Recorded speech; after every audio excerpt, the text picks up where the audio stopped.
भाग 15 आदत की ब्रह्मांडीय शक्ति का नियम। अध्याय 2 अहम की गलत समझी गई शक्ति। अहम शब्द व्यक्तित्व के हर पहलू में झलकता है, इसलिए अच्छी आदतें डालकर अहम का विकास किया जा सकता है, उसे मार्गदर्शन दिया जा सकता है और उसे नियंत्रित किया जा सकता है। एक महान दार्शनिक ने जीवन भर मानव शरीर और मस्तिष्क का अध्ययन किया। अपने अध्ययन का निचोड़ प्रस्तुत करते हुए उन्होंने अहम के अध्ययन के लिए हमें एक व्यावहारिक आधार दिया है। उनका कहना है, आपका शरीर, चाहे ये जीवित हो या मृत, लाखों करोड़ों छोटी छोटी ऊर्जाओं का समूह है जो कभी नहीं मर सकती हैं। ये ऊर्जाएं अलग भी हैं और अकेली भी। अक्सर वो सामंजस्य में काम करती हैं। मानव शरीर जीवन की यांत्रिक रचना है जो आंतरिक शक्तियों को नियंत्रित करने में सक्षम तो है, लेकिन ऐसा करने का आदी नहीं है। आदत, इच्छा शक्ति या भावना से मिले विशेष रोमांच के माध्यम से इन आंतरिक शक्तियों को किसी महत्वपूर्ण लक्ष्य को पाने के लिए प्रेरित किया जा सकता है। बहुत से प्रयोगों के बाद हम संतुष्ट हो चुके हैं कि हर व्यक्ति काफी हद तक इन ऊर्जाओं को प्रेरित कर सकता है और उनका इस्तेमाल कर सकता है। आप जो हवा, सूर्य की रोशनी, भोजन और पानी लेते हैं, वो एक ऐसी शक्ति के प्रतिनिधि हैं जो आकाश और धरती से आती है। जब आप परिस्थितियों के बहाव पर हर दिन आलस्य से तैरते हैं, तो बेहतर बनने के अवसर आपके सामने से तैरते हुए गुजर जाते हैं और आपकी पहुंच से दूर हो जाते हैं। इंसान को इतनी सारी चीजें प्रभावित करती हैं कि जब से दुनिया शुरू हुई है, तब से ब्रह्मांड में उन्मुक्तता से प्रवाहित हो रहे आवेगों पर नियंत्रण हासिल करने की कोई सार्थक कोशिश की ही नहीं गई है। इन्हें नियंत्रित करने और मार्गदर्शन देने के लिए इच्छा शक्ति का प्रयोग करने के बजाय यह ज्यादा आसान है कि हम चीजों को अपने आप होने दें। लेकिन सफलता और असफलता के बीच की विभाजक रेखा वहीं पर पाई जाती है जहां निरुद्देश्य बहना रुक जाता है, जहां निश्चित लक्ष्य शुरू होता है। हम सब भावनाओं, परिस्थितियों और संयोगों के प्राणी हैं। मस्तिष्क, हृदय और शरीर को सही रूप में लाना समस्याएं हैं। भले ही उनमें से किसी एक की तरफ विशेष ध्यान दिया जाए, लेकिन उन्हें जिंदगी के बहाव के अनुरूप आकार देना मुश्किल काम है। अगर आप ठहर कर कुछ समय सोचें, तो आपको यह जानकर हैरानी होगी कि आपकी कितनी सारी जिंदगी सिर्फ बहाव के साथ बह रही है। किसी के भी जीवन की ओर देखें कि यह किस तरह प्रयास कर रहा है। पेड़ अपनी शाखाएं सूर्य की ओर मोड़ता है। यह अपनी पत्तियों के जरिए सांस लेने के लिए संघर्ष करता है। यह जमीन के नीचे भी सक्रिय होता है। ये अपनी जड़ों को पानी तथा खनिज पदार्थों की तलाश में नीचे भेजता है ताकि उनसे ये अपना भोजन बना सके। आप पेड़ को निर्जीव कहते हैं, लेकिन ये एक ऐसी शक्ति का प्रतिनिधित्व करता है जो किसी स्रोत से आती है और किसी उद्देश्य से काम करती है। पृथ्वी पर ऐसी कोई जगह नहीं है जहां ऊर्जा ना हो। ठंडे उत्तरी ध्रुव की हवा इससे भरी हुई है। उत्तरी किरणें आसमान को चमकाती हैं। जहां भी गर्मी ठंड को परास्त करती है, वहां पर आश्चर्यजनक स्थितियां निर्मित हो जाती हैं। पानी सिर्फ गैसों का द्रवीय सम्मिश्रण है, लेकिन इसमें वैद्युत, यांत्रिकी और रासायनिक ऊर्जाएं होती हैं जो इंसान को बहुत फायदा या नुकसान पहुंचा सकती हैं। बर्फ में भी ऊर्जा होती है, क्योंकि यह ना तो दमित होती है, ना ही स्थिर होती है। इसकी शक्ति ने पहाड़ी चट्टानों के टुकड़े टुकड़े कर दिए हैं। चारों तरफ की ऊर्जा को हम पानी में पीते हैं, भोजन में खाते हैं और हवा से सांस लेते हैं। कोई भी रासायनिक अणु इससे मुक्त नहीं है। इसके बिना कोई भी परमाणु अस्तित्व में नहीं रह सकता है। हम सब ऊर्जाओं के समन्वय हैं। इंसानों में दो शक्तियां होती हैं, मूर्त और अमूर्त। मूर्त शक्ति शरीर के रूप में होती है। शरीर में असंख्य कोशिकाएं होती हैं जो अरबों की तादाद में होती हैं। हर कोशिका में बुद्धि और ऊर्जा होती है। इंसान की अमूर्त शक्ति अहम के रूप में होती है। अहम शरीर का सम्राट होता है और यह विचारों तथा कार्यों को नियंत्रित कर सकता है। विज्ञान हमें बताता है कि 160 पाउंड वजन का इंसान का भौतिक स्वरूप 17 रासायनिक तत्वों से मिलकर बना है, जो इस प्रकार हैं: 9 pound oxygen, 38 pound carbon, 15 pound hydrogen, 4 pound nitrogen, 4.5 pound calcium, 6 ounce chlorine, 4 ounce sulphur, 3.5 ounce potassium, 3 ounce sodium, 0.25 ounce लोहा, 2.5 ounce fluorine, 2 ounce magnesium, 1.5 ounce silicon, arsenic, iodine और एल्यूमिनियम के कुछ अंश। इंसान के भौतिक स्वरूप को बनाने वाले इन रसायनों की कीमत लगभग 80 सेंट होगी और इन्हें किसी भी आधुनिक रासायनिक प्लांट से खरीदा जा सकता है।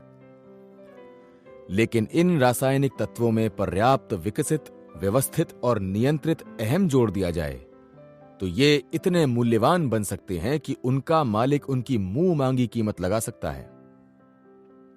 अहम एक ऐसी शक्ति है जिसे किसी भी कीमत पर नहीं खरीदा जा सकता। अलबत्ता इसे अपने मन चाहे तरीके से विकसित किया जा सकता है और चाहे गए तंत्र में बैठाया जा सकता है। यह विकास सुव्यवस्थित आदतों के माध्यम से होता है, जिन्हें आदत की ब्रह्मांडीय शक्ति स्थायी बनाती है। बिल गेट्स ने कंप्यूटर के तकनीकी क्षेत्र में अपने अहम का विकास किया और उसे निर्देशित किया। इसकी वजह से दुनिया को एक ऐसा जीनियस मिल गया जिसके मूल्य को सिर्फ डॉलरों में नहीं आंका जा सकता। डॉक्टर रॉबर्ट जार्विक ने अपने अहम को चिकित्सा के क्षेत्र में मार्गदर्शन दिया और कृत्रिम हृदय निर्मित किया, जिससे न सिर्फ मरीजों की जिंदगी लंबी हुई बल्कि बेहतर भी बन गई। गॉर्डन गुड ने अपने अहम में प्रकाश का उपयोग करने की तीक्ष्ण इच्छा भरी और वो ऑप्टिकल लेजर बनाने वाले संभवतः पहले इंसान बन गए। प्रगति की यात्रा में महत्वपूर्ण योगदान देने वाले इन जैसे सभी आविष्कारकों ने सुविकसित और सावधानी पूर्वक नियंत्रित अहम की शक्ति को दुनिया के सामने प्रदर्शित किया है। कुछ लोग मानव जाति के विकास में बहुमूल्य योगदान देते हैं, कुछ लोग दुनिया में सिर्फ जगह भरने का काम करते हैं। दोनों के बीच अंतर बस अहम का होता है, क्योंकि अहम ही इंसान के सभी कार्यों के पीछे की प्रेरक शक्ति है। सभी लोग शारीरिक और मानसिक स्वतंत्रता चाहते हैं, लेकिन यह उसी अनुपात में मिलती है जिस अनुपात में व्यक्ति अपने अहम का विकास और प्रयोग करता है। जिस व्यक्ति ने अपने अहम को सही तरीके से नियंत्रित कर लिया है, उसके पास मनचाही स्वतंत्रता होती है। अहम वो तरीका तय करता है जिसके द्वारा व्यक्ति बाकी लोगों से संबंध बनाता है। इससे भी अधिक महत्वपूर्ण बात यह है कि अहम के जरिए ही व्यक्ति अपने शरीर और मस्तिष्क का प्रयोग करता है, आशा, लक्ष्य व उद्देश्य का तंत्र बनाता है और इसके द्वारा जिंदगी में अपनी किस्मत खुद तय करता है।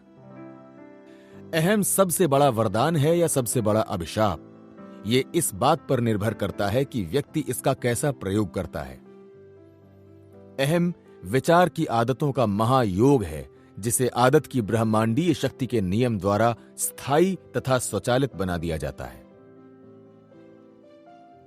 सफलता की चेतना कैसे विकसित की जाए? हर बेहद सफल व्यक्ति में सुविकसित और नियंत्रित अहम होता है, लेकिन अहम के साथ एक और तत्व जुड़ा होता है जो यह तय करता है कि इसका उपयोग भलाई के लिए होगा या बुराई के लिए। यह आत्मनियंत्रण से तय होता है, जिसकी बदौलत व्यक्ति इसकी शक्ति को अपेक्षित लक्ष्य में रूपांतरित कर सकता है। सभी व्यक्तिगत सफलताओं का शुरुआती बिंदु कोई ना कोई ऐसी योजना से होती है जिसके माध्यम से व्यक्ति के अहम को सफलता की चेतना द्वारा प्रेरित किया जाता है। जो व्यक्ति सफल होता है उसे अपने अहम को सही तरीके से विकसित करना होता है और उस पर अपने इच्छित लक्ष्य को अंकित करना होता है। इसके अलावा सफल व्यक्ति को हर तरह की सीमा, डर और शंका को भी हटाना होता है, जिससे अहम की शक्ति कम हो जाती है। आत्म सुझाव या आत्म सम्मोहन वो माध्यम है जिसके द्वारा व्यक्ति अपने अहम को इच्छानुसार विकसित कर सकता है और उसे किसी लक्ष्य को प्राप्त करने की इच्छा से आवेशित कर सकता है। जब तक आप आत्म सुझाव के सिद्धांत के महत्व को नहीं समझेंगे, तब तक आप इस विश्लेषण के सबसे महत्वपूर्ण हिस्से को नहीं समझ पाएंगे, क्योंकि अहम की शक्ति पूरी तरह से आत्म सुझाव के उपयोग पर निर्भर करती है। जब यह आत्म सुझाव आस्था का रूप धारण कर लेता है, तो अहम की शक्ति असीमित हो जाती है। जब अहम को पोषण दिया जाता है, तो यह सजीव हो जाता है और सक्रिय बन जाता है। शरीर की तरह ही अहम भी पोषण के बिना नहीं रह सकता है। इसे निश्चित लक्ष्य से पोषण देना चाहिए। इसे व्यक्तिगत पहल शक्ति से पोषण देना चाहिए। इसे सुव्यवस्थित योजनाओं पर निरंतर कर्म करके पोषण देना चाहिए। इसे उत्साह द्वारा पोषण देना चाहिए। इसे नियंत्रित ध्यान द्वारा पोषण दिया जाना चाहिए, जो किसी निश्चित लक्ष्य की ओर निर्देशित हो। इसे आत्म अनुशासन द्वारा नियंत्रित और निर्देशित किया जाना चाहिए और इसे सटीक विचार द्वारा समर्थन दिया जाना चाहिए। जब तक व्यक्ति अपने अहम का स्वामी ना बन जाए, तब तक वो किसी भी चीज का स्वामी नहीं बन सकता है। कोई भी व्यक्ति तब तक समृद्ध नहीं बन सकता जब तक कि उसकी अधिकांश विचार शक्ति गरीबी की चेतना के संरक्षण में लगी रहे। बहरहाल, व्यक्ति को यह सच्चाई नहीं भूलनी चाहिए कि बहुत से दौलतमंद लोगों ने अपना कैरियर गरीबी में शुरू किया था। इससे यह प्रेरणा मिलती है कि अहम का सही उपयोग किया जाए तो गरीबी के डर की तरह ही बाकी सभी डर भी जीते जा सकते हैं और दूर हटाए जा सकते हैं। अहम में इस फिलॉसफी के सभी सिद्धांतों का समन्वित प्रभाव पाया जा सकता है। अहम के कारण ही इनकी शक्ति का समग्र प्रभाव मिलता है, जिसके द्वारा कोई भी व्यक्ति अपने इच्छित लक्ष्य को पा सकता है, बशर्ते वो अपने अहम का पूर्ण स्वामी बन चुका हो। मैं आपको यह बताना चाह रहा हूं कि अहम ही आपकी वो सबसे महत्वपूर्ण शक्ति है जो ये तय करेगी कि आप अपने जीवन की महत्वाकांक्षा को पाने में सफल होंगे या असफल। मैं आपको यह भी बताना चाह रहा हूं कि आप लंबे समय से चली आ रही इस गलत मान्यता को भी दूर कर दें कि अहम आत्म प्रेम, घमंड या प्रदर्शन का दूसरा नाम है। मैं आपको सच्चाई दिखाना चाहता हूं और यह बताना चाहता हूं कि शरीर को बनाने वाले 80 सेंट मूल्य के रासायनिक तत्वों के अलावा सिर्फ अहम से ही इंसान का मूल्य इतना ज्यादा होता है। सेक्स इंसान की महान रचनात्मक शक्ति है। इसे निश्चित रूप से अहम के साथ जोड़ा जाता है और यह अहम का एक महत्वपूर्ण हिस्सा है। सेक्स और अहम दोनों की ही बुरी छवि इस कारण है कि दोनों का ही विनाशकारी और सृजनात्मक प्रयोग किया जा सकता है। इसीलिए अज्ञानियों ने इतिहास के प्रारंभ से ही इन दोनों को बुरा माना है। अहंकारी व्यक्ति वो होता है जो अपने अहम की अभिव्यक्ति द्वारा खुद को आक्रामक बना लेता है और अहम का सृजनात्मक प्रयोग करने का तरीका नहीं जानता है। अहम का सृजनात्मक प्रयोग डींगे हाँकने या आत्म प्रेम द्वारा नहीं होता है। यह तो आशाओं, इच्छाओं, लक्ष्यों, महत्वाकांक्षाओं और योजनाओं की अभिव्यक्ति द्वारा होता है। जिस व्यक्ति का अहम उसके नियंत्रण में होता है, उसका सूत्रवाक्य होता है शब्द नहीं, कर्म। महान बनने, प्रतिष्ठा पाने और व्यक्तिगत शक्ति पाने की इच्छा एक स्वस्थ इच्छा है। बहरहाल, अगर व्यक्ति अपनी महानता का बखान सबके सामने करता है, तो इससे यह पता चलता है कि वो अपने अहम का स्वामी नहीं है, बल्कि अहम उसका स्वामी है। इससे यह संकेत भी मिलता है कि महानता का बखान तो सिर्फ एक नकाब है, जिसके पीछे वो अपने किसी डर या हीन भावना को छिपा रहा है। अहम और मानसिक नजरिए के बीच का संबंध। अगर आप अपने अहम की सच्ची प्रकृति को समझ लेंगे, तो आप मास्टरमाइंड सिद्धांत के सच्चे महत्व को भी समझ लेंगे। यही नहीं, आप ये भी जान जाएंगे कि आपके लिए सबसे ज्यादा लाभकारी ये होगा कि आपके मास्टरमाइंड गठबंधन के सभी सदस्य आपकी आशाओं, लक्ष्यों और उद्देश्यों के प्रति पूरी सहानुभूति रखते हों। उनके मन में आपसे किसी भी तरह से होड़ करने का भाव नहीं होना चाहिए। उन्हें इतना समर्पित होना चाहिए कि वो जिंदगी में आपके प्रमुख लक्ष्य की प्राप्ति को पहले स्थान पर रखें तथा अपनी खुद की इच्छाओं और व्यक्तित्वों को दूसरे स्थान पर रखें। उन्हें आप में और आपकी अखंडता में विश्वास होना चाहिए। उन्हें आपका सम्मान करना चाहिए। उनमें आपके गुणों की प्रशंसा करने की इच्छा होनी चाहिए। उनमें आपकी गलतियों को बर्दाश्त करने की सहनशीलता भी होनी चाहिए। आपके असली स्वरूप या जीवन शैली से उन्हें किसी तरह की तकलीफ नहीं होनी चाहिए। अंत में उन्हें आपसे किसी तरह का लाभ होना चाहिए ताकि आप भी उनके लिए उतने ही लाभकारी बन सकें जितने कि वो आपके लिए हैं। यदि आप इस आखिरी आवश्यकता को पूरा करने में असफल हो जाएंगे तो आपके मास्टरमाइंड गठबंधन की शक्ति खत्म हो जाएगी। लोग किसी उद्देश्य या उद्देश्यों के कारण एक दूसरे के साथ संबंध बनाते हैं। अगर उद्देश्य नहीं है या अनिश्चित या अस्पष्ट है तो कोई भी मानवीय संबंध लंबे समय तक नहीं चल सकता। इस सत्य को ना पहचान पाने से कई लोग अमीर बनते बनते रह गए और गरीबी के गर्त में चले गए। जो शक्ति विचारों के अनुसार अहम को साकार करती है वो आदत की ब्रह्मांडीय शक्ति का नियम है। यह नियम अहम की गुणवत्ता या मात्रा को न तो घटाता है न ही बढ़ाता है। ये तो जो मिलता है उसे लेकर उसके भौतिक स्वरूप में रूपांतरित कर देता है। महान उपलब्धि वाले लोग हमेशा वो रहे हैं जिन्होंने अपने अहम को सचेतन रूप से पोषण दिया है, आकार दिया है और नियंत्रित किया है। उन्होंने ये काम संयोग, किस्मत या जिंदगी के थपेड़ों के भरोसे नहीं छोड़ा।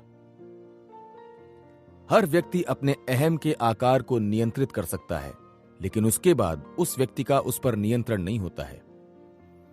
उस व्यक्ति की स्थिति उस किसान की तरह होती है जिसका बीज बोने के बाद इस बात पर कोई नियंत्रण नहीं होता है कि उस बीज के साथ क्या होगा। आदत की ब्रह्मांडीय शक्ति का अटूट नियम हर सजीव प्राणी से अपनी ही तरह की संतति उत्पन्न करवाता है और उसे उस तस्वीर में बदल देता है जो व्यक्ति अपने अहम से बनाता है। यह नियम विचार को उसके भौतिक स्वरूप में साकार करता है। यह उतनी ही निश्चित रूप से होता है जितनी निश्चित रूप से बलूत का बीज बलूत के पेड़ में विकसित होता है। इसमें किसी बाहरी हस्तक्षेप की जरूरत नहीं होती है, सिर्फ समय की जरूरत होती है। इन बातों से यह स्पष्ट हो जाता है कि हम अहम के विकास और नियंत्रण की ही वकालत नहीं कर रहे हैं। हम निश्चित रूप से यह चेतावनी भी दे रहे हैं कि कोई भी अपने अहम को नियंत्रित किए बिना किसी भी क्षेत्र में सफल होने की आशा नहीं कर सकता। उचित रूप से विकसित अहम की परिभाषा। इस बारे में कोई गलतफहमी नहीं होनी चाहिए कि उचित तरीके से विकसित अहम की हमारी परिभाषा क्या है। इसलिए मैं आपको वो तत्व बताऊंगा जो इसके विकास में शामिल होते हैं। सबसे पहले तो व्यक्ति को एक या उससे अधिक लोगों को अपना साथी बनाकर एक गठबंधन बनाना चाहिए। इन व्यक्तियों के मस्तिष्क किसी निश्चित लक्ष्य की प्राप्ति के लिए पूर्ण सामंजस्य में होने चाहिए और इस गठबंधन को निरंतर सक्रिय होना चाहिए। यही नहीं, गठबंधन में ऐसे लोग होने चाहिए जो सामूहिक लक्ष्य तक पहुंचने में सहायक सिद्ध हों। गठबंधन के सभी लोगों के आध्यात्मिक व मानसिक गुण, शिक्षा, सेक्स और उम्र लक्ष्य तक पहुंचने में सहायक होना चाहिए। उदाहरण के लिए एंड्रयू कार्नेगी के मास्टरमाइंड गठबंधन में 20 से ज्यादा लोग थे। उन सब में कोई ऐसा गुण, अनुभव, शिक्षा या ज्ञान था जिसकी वजह से उन्हें गठबंधन में शामिल किया गया था। उनके पास जो गुण या ज्ञान था वो गठबंधन के लक्ष्य से संबंधित था और वो किसी दूसरे सदस्य के पास नहीं था। दूसरी बात, उचित सहयोगियों को खोजने के बाद व्यक्ति को एक निश्चित योजना बना लेना चाहिए जिसके द्वारा वो गठबंधन के लक्ष्य को हासिल करेगा। योजना बनाने के बाद गठबंधन के सभी सदस्यों को उस योजना पर उत्साहपूर्वक कार्य करना चाहिए। इस योजना को मास्टरमाइंड समूह के सभी सदस्यों के सामूहिक प्रयासों द्वारा भी बनाया जा सकता है। अगर एक योजना कमजोर या अपर्याप्त साबित हो तो उसकी जगह किसी दूसरी योजना पर अमल करना चाहिए। योजनाएं तब तक बदली जा सकती हैं जब तक कि सफल होने वाली योजना ना मिल जाए। बहरहाल, गठबंधन के लक्ष्य में कोई परिवर्तन नहीं होना चाहिए। तीसरी बात, गठबंधन के हर सदस्य को ऐसे व्यक्ति और परिस्थिति से दूर रहना चाहिए जिसके कारण उसमें हीन भावना आ जाए या वो अपने लक्ष्य को प्राप्त करने में असमर्थ महसूस करे। सकारात्मक अहम नकारात्मक माहौल में विकसित नहीं होता है। इस बात पर किसी भी हालत में कोई समझौता नहीं करना चाहिए। इस संबंध में किसी तरह का बहाना नहीं चलेगा, क्योंकि अगर इसका पालन नहीं किया गया तो यह सफलता के लिए घातक साबित हो सकता है। व्यक्ति को नकारात्मक प्रभाव डालने वाले लोगों से तत्काल दूर हो जाना चाहिए। उसे हर तरह के नकारात्मक प्रभाव के खिलाफ अपना दरवाजा कसकर बंद कर लेना चाहिए, भले ही सामने वाले के साथ उसका मित्रता, एहसान या खून का रिश्ता हो। चौथी बात, व्यक्ति को अतीत के हर ऐसे अनुभव या परिस्थिति के खिलाफ भी दरवाजा बंद कर लेना चाहिए जो उसे हीनता का एहसास दिलाए या दुखी बनाए। अतीत के दुखद अनुभवों के बारे में सोचते रहने से प्रबल सशक्त अहम विकसित नहीं हो सकता है। सशक्त अहम को आशाओं और इच्छाओं से शक्ति मिलती है। इसे उन लक्ष्यों से शक्ति मिलती है जो अभी हासिल नहीं हुए हैं। विचार वो पत्थर हैं जिनसे इंसान का अहम बनता है। आदत की ब्रह्मांडीय शक्ति वो सीमेंट है जो निश्चित आदतों द्वारा इन पत्थरों को स्थायी रूप से जोड़ती है। जब काम पूरा हो जाता है तो साकार होने वाली चीज उन विचारों की प्रकृति के अनुरूप होती है जिनके द्वारा इसे बनाया गया है।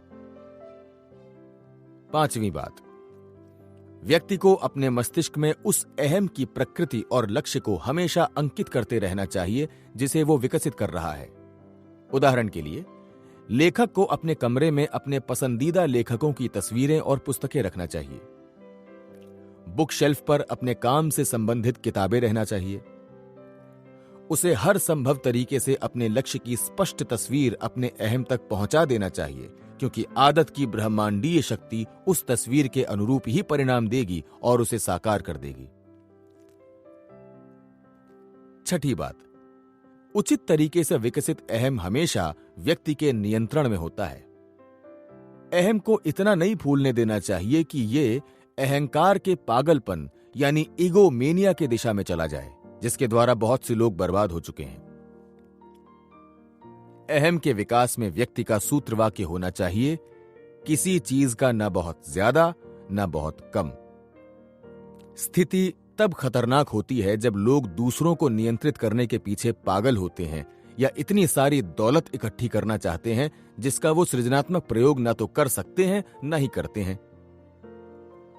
इस लक्ष्य का पीछा कर रहा अहम धीरे धीरे अपने आप शक्तिशाली बन जाता है और जल्दी ही नियंत्रण से बाहर हो जाता है। प्रकृति ने लोगों को एक सेफ्टी वॉल्व दिया है। जब भी किसी व्यक्ति का अहम निश्चित सीमा से ज्यादा बढ़ जाता है तो प्रकृति उसके अहम को कम कर देती है और इसके दबाव को घटा देती है। इमर्सन ने इसे प्रतिफल का नियम कहा था, लेकिन यह चाहे जो हो, यह निश्चित रूप से काम करता है। नेपोलियन बोनापार्ट अपने पराजित अहम के कारण ही उस दिन मृत हो गए जिस दिन वो सेंट हेलेना टापू पर पहुंचे। जो लोग सक्रिय जीवन जीने के बाद रिटायर हो जाते हैं और किसी भी तरह का काम नहीं करते हैं, वो आमतौर पर मुरझा जाते हैं और जल्दी ही मर जाते हैं। अगर वो जिंदा भी रहते हैं तो भी आमतौर पर वो दुखी होते हैं। स्वस्थ अहम हमेशा सक्रिय रहता है और पूरी तरह नियंत्रण में रहता है।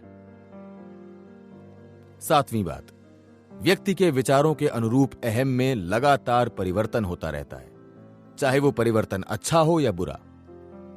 जो दो तत्व इन परिवर्तनों को विवश करते हैं वो हैं समय और आदत की ब्रह्मांडीय शक्ति का नियम।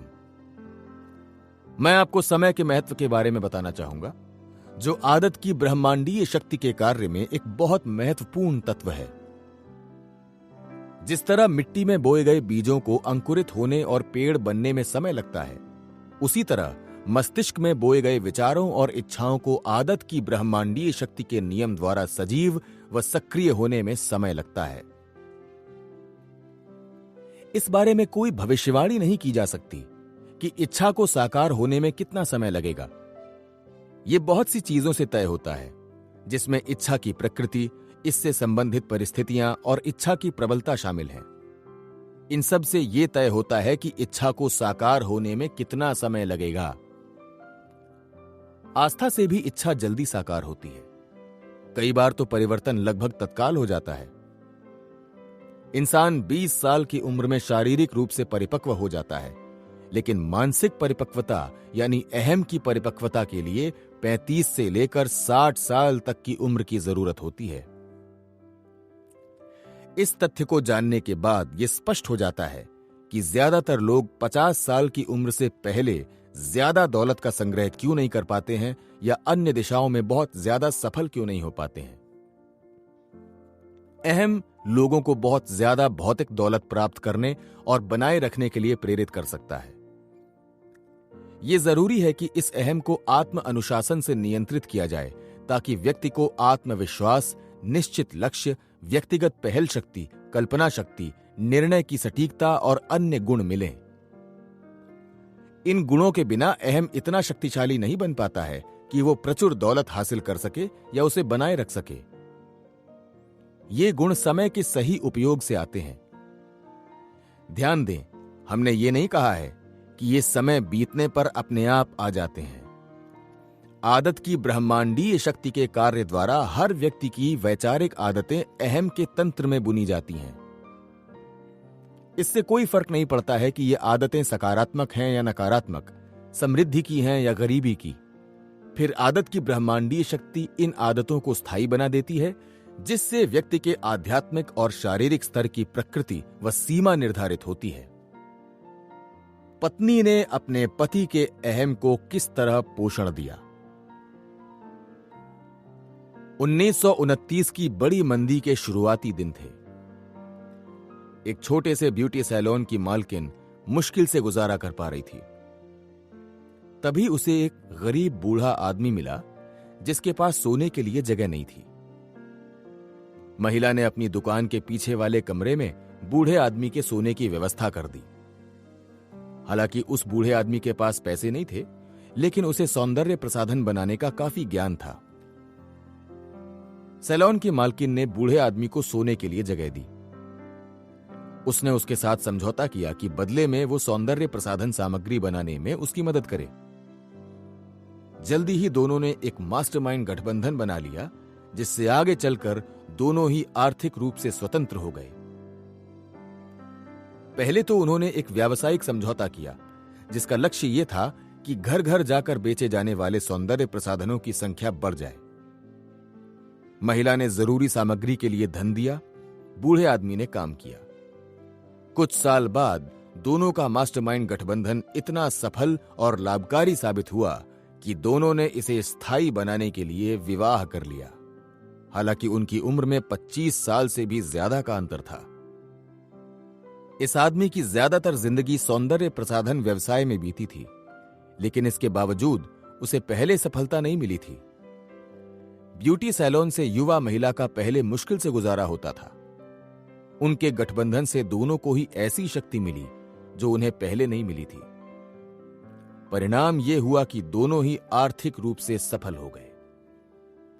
मंदी की शुरुआत में वो एक छोटे कमरे में प्रसाधन सामग्री बनाते थे और घर घर जाकर उसे खुद बेचते थे।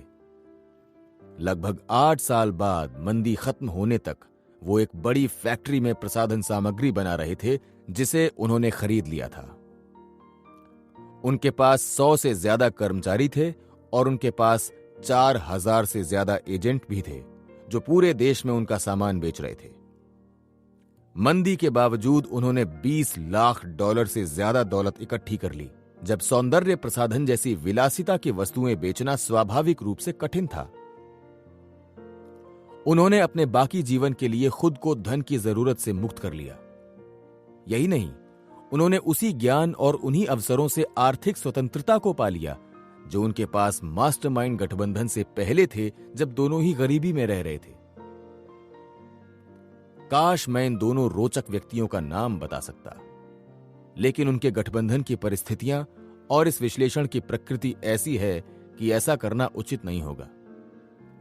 बहरहाल, मैं ये बता सकता हूं कि मेरे विचार से उनकी इस अद्भुत सफलता का स्रोत क्या है। मैं उनके संबंध की हर परिस्थिति को निष्पक्ष विश्लेषणकर्ता के दृष्टिकोण से देखूंगा, जो तथ्यों की सही तस्वीर बताना चाहता है। जिस लक्ष्य से ये दोनों लोग एक साथ मास्टरमाइंड गठबंधन में शामिल हुए, वो निश्चित रूप से आर्थिक था। वो महिला पहले भी विवाह कर चुकी थी। उसका पति पर्याप्त आजीविका कमाने में असफल रहा था, और जब उनका बच्चा छोटा था तो वो अपनी पत्नी और बच्चे को छोड़कर चला गया था। यही हाल उस बूढ़े आदमी का था। उसका भी पहला विवाह असफल हो चुका था। उन्होंने प्रेम की वजह से विवाह नहीं किया, उन्होंने पूर्ण आर्थिक स्वतंत्रता पाने के लिए विवाह किया। दोनों ने मिलकर एक सफल कंपनी और एक शानदार घर बना लिया। इन दोनों पर ही बूढ़े आदमी की सत्ता चलती है, जो सचमुच मानता है कि उसी के कारण यह गठबंधन सफल हुआ। फैक्ट्री में बनने वाले हर सामान के पैकेट पर उस बूढ़े आदमी का नाम लिखा रहता है। उसका नाम कंपनी के हर डिलीवरी ट्रक, हर सौंदर्य प्रसाधन सामग्री और हर विज्ञापन में बड़े बड़े अक्षरों में लिखा रहता है। पत्नी का नाम कहीं भी नजर नहीं आता है। बूढ़े आदमी का यह मानना है कि कंपनी को उसी ने बनाया है और वही इसे चलाता है। उसका यह भी मानना है कि कंपनी उसके बिना नहीं चल सकती है। सच्चाई इसके बिल्कुल विपरीत है। उसके अहम ने कंपनी को सफल बनाया है। उसका अहम ही कंपनी को चला रहा है। वो ये नहीं जानता है कि उसके बिना भी कंपनी इतनी ही अच्छी तरह या इससे भी अच्छी तरह से चल सकती है। इसका कारण यह है कि चूंकि उसकी पत्नी ने उसके अहम को विकसित किया है, इसलिए समान परिस्थितियों में वो किसी दूसरे व्यक्ति के साथ भी ऐसा ही कर सकती है। बूढ़े आदमी की पत्नी ने धैर्य, समझदारी और सुविचारित उद्देश्य से अपने पति के अहम को पोषण दिया। इस तरह से पत्नी ने पति की हीन भावना को खत्म कर दिया, जो जिंदगी भर की असफलता और गरीबी से उत्पन्न हुई थी। उसने अपने पति को एक तरह से सम्मोहित कर दिया और उसे यह यकीन दिलाया कि वो एक महान बिजनेसमैन है। इस चतुर महिला के संपर्क में आने से पहले बूढ़े आदमी का अहम पोषण की कमी के कारण मृत प्रायः था। इस महिला ने उसके अहम को पुनर्जीवित किया, उसे पोषण दिया और उसे विकसित कर शक्तिशाली बनाया। इस तथ्य के बावजूद कि उस आदमी का स्वभाव अजीब था और उसमें व्यावसायिक योग्यता की कमी थी। सच तो यह है कि कंपनी की हर नीति, हर कदम और हर प्रगति के पीछे पत्नी का हाथ है। पत्नी ने बड़ी चतुराई से अपने पति के मस्तिष्क में विचारों के बीज बो दिए, जिस वजह से कंपनी सफल हुई। बहरहाल, पति इस सच्चाई को नहीं जानता है। वो ये नहीं जानता है कि वो तो सिर्फ सफल दिखता है, जबकि सफलता का असली कारण उसकी पत्नी है। दोनों का गठबंधन अजेय है और इसका सबूत उनकी आश्चर्यजनक आर्थिक सफलता में दिखता है। इस महिला ने खुद को पूरी तरह से मिटा दिया। यह न सिर्फ उसके पूर्ण आत्मनियंत्रण को दर्शाता है, बल्कि उसकी समझदारी का भी सबूत है। शायद वो महिला जानती है कि वो अकेले इतनी सफल नहीं हो सकती थी या दूसरे तरीकों से इतनी सफलता नहीं पा सकती थी। उस महिला की शिक्षा बहुत कम थी। मैं नहीं जानता कि उसने मानव मस्तिष्क की कार्यविधि के बारे में इतना कैसे या कहां सीखा, जिससे उसने अपने पति के अहम को सशक्त बनाने के लिए अपने पूरे व्यक्तित्व की कुर्बानी दे दी। शायद महिलाओं के आंतरिक सहज बोध की बदौलत ही उसने ये योजना बनाई होगी। कारण चाहे जो भी हो, उसकी योजना सफल हुई और इस पर चलकर उसने अपने आर्थिक लक्ष्य को पा लिया। यह इस बात का सबूत है कि गरीबी और अमीरी के बीच का प्रमुख अंतर सिर्फ यह है कि व्यक्ति का अहम हीन भावना से संचालित होता है या श्रेष्ठता की भावना से। अगर इस चतुर महिला ने उस बूढ़े आदमी के अहम को पोषण नहीं दिया होता, अगर उसने उसके मस्तिष्क में दौलत पाने का आत्मविश्वास नहीं जगाया होता तो बूढ़ा आदमी बेघरबार कंगाल ही मर सकता था। यह ऐसा निष्कर्ष है जिससे बचा नहीं जा सकता है। यही नहीं, इस तरह के कई अन्य उदाहरण भी हैं जिनसे यह साबित किया जा सकता है कि किसी भी क्षेत्र में सफल होने के लिए इंसान के अहम को पोषण की, व्यवस्थित करने की और निश्चित दिशा में मार्गदर्शन की जरूरत होती है। हेनरी फोर्ड का आश्चर्यजनक अहम। हेनरी फोर्ड का अहम मशहूर है, लेकिन ज्यादातर लोग इसकी सच्चाई नहीं जानते हैं। ये उनके और उनकी पत्नी के अहम का तालमेल था। निश्चित लक्ष्य, लगन, स्वावलंबन और आत्मनियंत्रण फोर्ड के अहम के महत्वपूर्ण हिस्से थे, और ये सब काफी हद तक उनकी पत्नी के प्रभाव के कारण विकसित हुए थे। फोर्ड का अहम सौंदर्य प्रसाधनों के उस निर्माता की तरह नहीं था जिसका वर्णन मैंने पहले किया है। फोर्ड का अहम ग्लैमर या दिखावे के बिना काम करता था। यह हृदय की विनम्रता के भाव से काम करता था। अपने जीवन काल में हेनरी फोर्ड ने अपने ऑफिस की दीवारों पर अपनी बड़ी तस्वीरें नहीं टांगी, लेकिन इस बारे में कोई गलतफहमी न रखें। फोर्ड का प्रभाव हर वो व्यक्ति महसूस करता था जो प्रत्यक्ष या अप्रत्यक्ष रूप से उनके विशाल औद्योगिक साम्राज्य से जुड़ा था। आज भी हेनरी फोर्ड का कोई न कोई हिस्सा फोर्ड की फैक्ट्रियों से निकलने वाले हर वाहन में झलकता है। जिन साधनों द्वारा फोर्ड ने अपने अहम को अभिव्यक्त किया वो हैं निर्माण की आदर्श तकनीक, विश्वसनीय यातायात सेवा, कम कीमत, लाखों लोगों को प्रत्यक्ष या अप्रत्यक्ष रूप से रोजगार प्रदान करके संतुष्टि हासिल करना। फोर्ड प्रशंसा को नापसंद तो नहीं करते थे, लेकिन वो इसके बहुत भूखे भी नहीं रहे। सौंदर्य प्रसाधन बनाने वाले की तरह फोर्ड के अहम को लगातार तारीफ की जरूरत नहीं थी। दूसरे लोगों के ज्ञान और अनुभव का लाभ लेने का फोर्ड का तरीका एंड्रयू कार्नेगी और बाकी बिजनेसमैनों से बहुत अलग था। उनका अहम इतना विनम्र था कि उन्होंने अपने काम की प्रशंसा को प्रोत्साहित नहीं किया। उन्होंने प्रशंसा की चाहत में कभी काम नहीं किया, न ही वो प्रशंसा से बहुत खुश नजर आए। हेनरी फोर्ड सचमुच दुनिया के महान मस्तिष्कों में से एक थे। उनका मस्तिष्क महान इसलिए था क्योंकि उन्होंने प्रकृति के नियमों को पहचाना और अपने लाभ के लिए खुद को उनके अनुरूप ढाला। बहरहाल, कई लोग मानते हैं कि उनकी महानता काफी हद तक उनकी पत्नी के प्रभाव के कारण थी, और इस कारण से भी क्योंकि उन्होंने अन्य महान मस्तिष्कों के साथ मास्टरमाइंड गठबंधन बना लिया था, जिनमें थॉमस ए एडिसन, लूथर बर्बैंक, जॉन बरोज और हार्वे फायरस्टोन शामिल थे। इन लोगों का मास्टरमाइंड गठबंधन कई साल तक चलता रहा। कई साल तक ये पांचों लोग अपने बिजनेस को कुछ समय के लिए छोड़कर किसी शांत जगह पर चले जाते थे। वहां पर ये विचारों का आदान प्रदान करते थे और अपने अपने अहम को वो पोषण देते थे जिसकी हर एक को जरूरत थी। इन चार लोगों के साथ मास्टरमाइंड गठबंधन के कारण हेनरी फोर्ड का व्यक्तित्व, उनकी व्यावसायिक नीतियां और उनका हुलिया भी हर साल पहले से बेहतर दिखने लगा। इसका उन पर निश्चित, गहरा, गहन और स्थायी प्रभाव पड़ा। फोर्ड का अहम पूरी तरह से उनके नियंत्रण में था। बेहद सफल लोगों का अध्ययन करते समय व्यक्ति यह देख सकता है कि दुनिया में उन्हें उसी अनुपात में स्थान मिलता है जिस अनुपात में वो अपने अहम को नियंत्रित करते हैं। सौंदर्य प्रसाधन के निर्माता को सिर्फ इतना ही स्थान मिला जो उसकी कंपनी और घर तक सीमित था। ये इन सीमाओं से आगे नहीं पहुंच पाया और पहुंच भी नहीं सकता है। उसके ही मानसिक नजरिए ने इन सीमाओं को बनाया है और आदत की ब्रह्मांडीय शक्ति ने इन सीमाओं को स्थायी बना दिया है।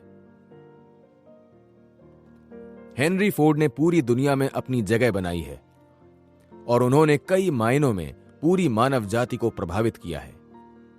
चूंकि फोर्ड अपने अहम के स्वामी थे, इसलिए वो मनचाही भौतिक वस्तुएं हासिल करने में सक्षम थे। सौंदर्य प्रसाधन के निर्माता ने अपने अहम को कई ओछे और बचकाने स्वार्थी रूपों में अभिव्यक्त किया। नतीजा यह हुआ कि उसने अपने प्रभाव को सीमित कर लिया। वो सिर्फ कुछ लाख डॉलर ही इकट्ठे कर पाया। वो सिर्फ कुछ 100 लोगों को ही उनकी सहमति के बिना नियंत्रित कर पाया, जिनमें उसका परिवार और कर्मचारी शामिल थे। फोर्ड ने अपने अहम का विस्तार किया और पूरी मानव जाति को लाभ पहुंचाया। बिना कोशिश किए ही उनका प्रभाव पूरी दुनिया पर पड़ा। यह एक आश्चर्यजनक विचार है। यह हमें बताता है कि व्यक्ति को किस तरह के अहम को विकसित करने की कोशिश करनी चाहिए। फोर्ड ने एक ऐसा अहम विकसित किया जो स्वयं से आगे गया और पूरी दुनिया तक फैल गया। उन्होंने लाखों कारें बनाने और बेचने के बारे में सोचा। उन्होंने लाखों लोगों को रोजगार देने के बारे में सोचा। उन्होंने लाखों डॉलर की पूंजी एकत्रित करने के बारे में सोचा ताकि वो अपने सपने को साकार कर सके। उन्होंने अपनी कंपनी को कुछ निश्चित नीतियों पर चलाया। पूंजी इकट्ठी करते समय उन्होंने अपनी कंपनी पर दूसरों का नियंत्रण नहीं होने दिया। उन्होंने अपने हजारों कर्मचारियों की कार्यकुशलता बढ़ाकर मितव्ययिता करने के बारे में सोचा। उन्होंने अपने कर्मचारियों के लिए वेतन तथा कार्य की परिस्थितियों के नए मानदंड स्थापित किए। ये नए मानदंड कर्मचारियों की मांगों और आशाओं से ज्यादा अच्छे तथा फायदेमंद थे। उन्होंने अपने बिजनेस सहयोगियों के साथ सामंजस्यपूर्ण सहयोग के संबंध बनाए और अपने विचारों से असहमत होने वाले हर व्यक्ति को हटा दिया। इस तरह उन्होंने अपने विचारों के अनुरूप कार्य करते हुए अपने सपने को साकार कर लिया। इन गुणों और चरित्र की खूबियों से फोर्ड के अहम को पोषण मिला। इन गुणों में ऐसा कुछ नहीं है जिसे समझना मुश्किल हो। ये ऐसे गुण हैं जिन्हें कोई भी सीख सकता है और उनका इस्तेमाल कर सकता है। अब जरा उन लोगों की तरफ देखें जिन्होंने हेनरी फोर्ड के बाद कार बनाना शुरू किया था। अगर आप उनका सावधानी से अध्ययन करेंगे तो आप जल्दी ही जान जाएंगे कि आप उनमें से सिर्फ मुट्ठी भर लोगों का नाम ही जानते हैं।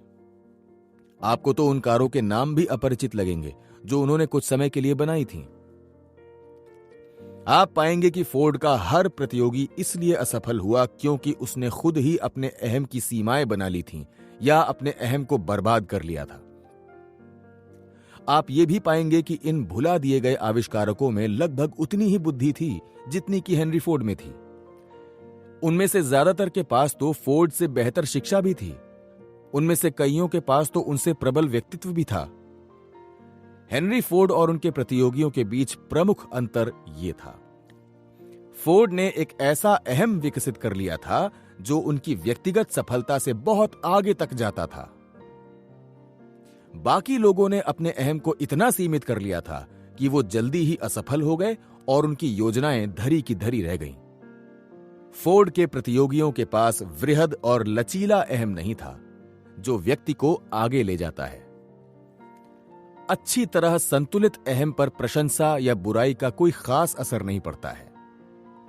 संतुलित अहम वाला व्यक्ति अपनी पतवार को अपने निश्चित प्रमुख लक्ष्य की दिशा में मोड़ता है, अपनी व्यक्तिगत पहल शक्ति को अपने लक्ष्य की दिशा में ले जाता है और दाएं बाएं नहीं देखता है।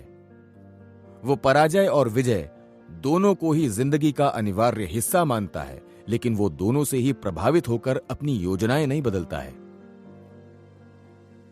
आप में से जो लोग इस फिलॉसफी पर अमल करना सीख रहे हैं वो भी इसी तरीके से सफल हो सकते हैं। इस फिलॉसफी के 17 सिद्धांतों के रूप में आपके पास वो सब है जो आपको अमीरी की चाबी हासिल करने के लिए चाहिए। आपके पास अब वो व्यावहारिक ज्ञान है जिसका प्रयोग करके सफल लोगों ने सभ्यता की शुरुआत से लेकर आज तक सफलता पाई है।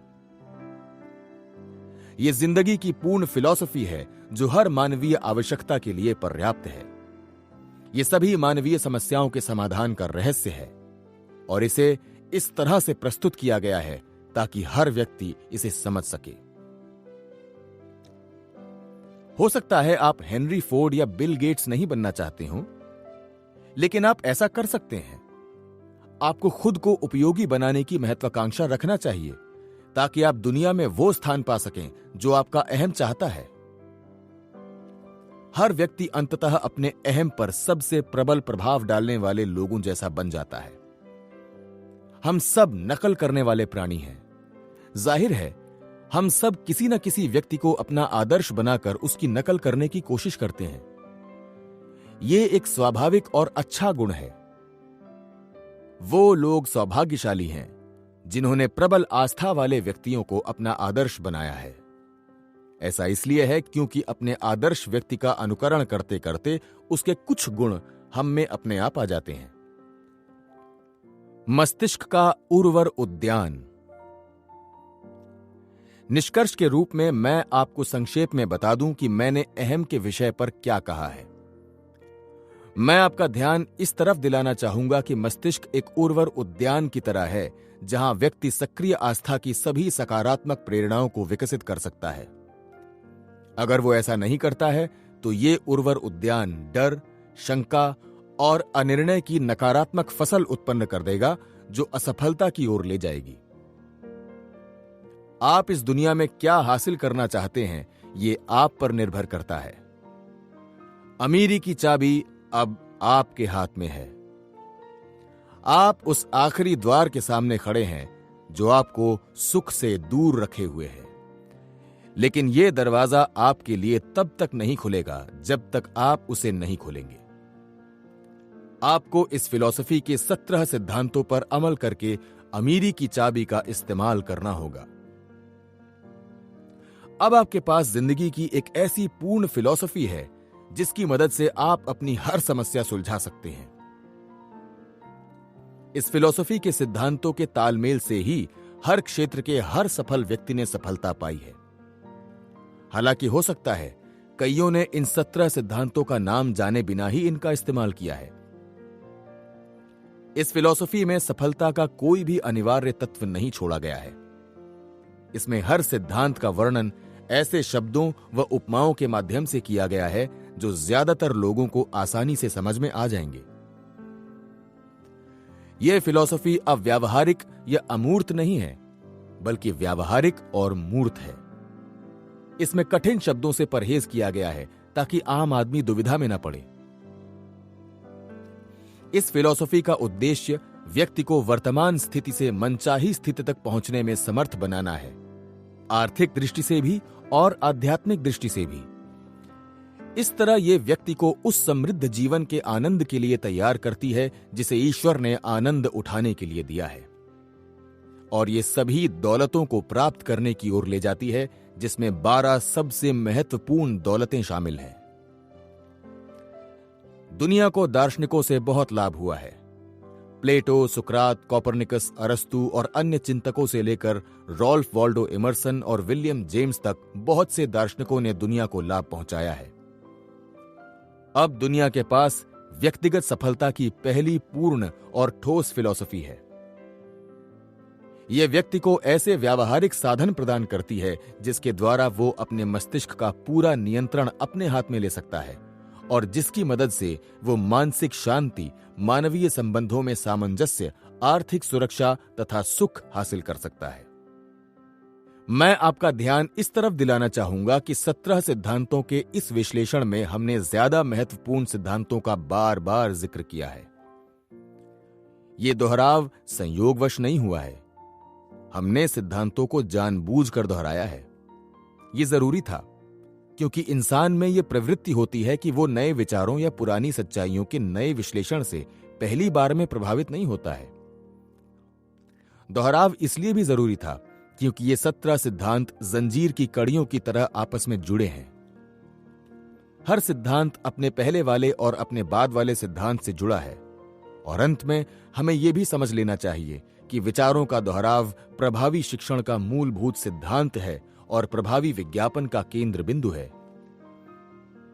इसलिए ऐसा करना न सिर्फ तर्कपूर्ण है, बल्कि ऐसा करना निश्चित रूप से मानवीय प्रगति के लिए जरूरी भी है। जब आप इस फिलॉसफी को आत्मसात कर लेंगे तो आपके पास उन अधिकांश लोगों से ज्यादा ज्ञान होगा जो कॉलेज से एमए की डिग्री लेकर निकलते हैं। आपके पास वो सारा उपयोगी ज्ञान होगा जो अमेरिका के सबसे सफल लोगों के अनुभवों से एकत्रित किया गया है, और यह ज्ञान आपके पास एक ऐसे रूप में होगा जिसे आप समझ सकते हैं और जिसका आप इस्तेमाल कर सकते हैं। लेकिन याद रखें कि इस ज्ञान के सही उपयोग की जिम्मेदारी आपकी है। सिर्फ ज्ञान होने से ही आपको कोई फायदा नहीं होगा, इसका उपयोग सबसे महत्वपूर्ण है।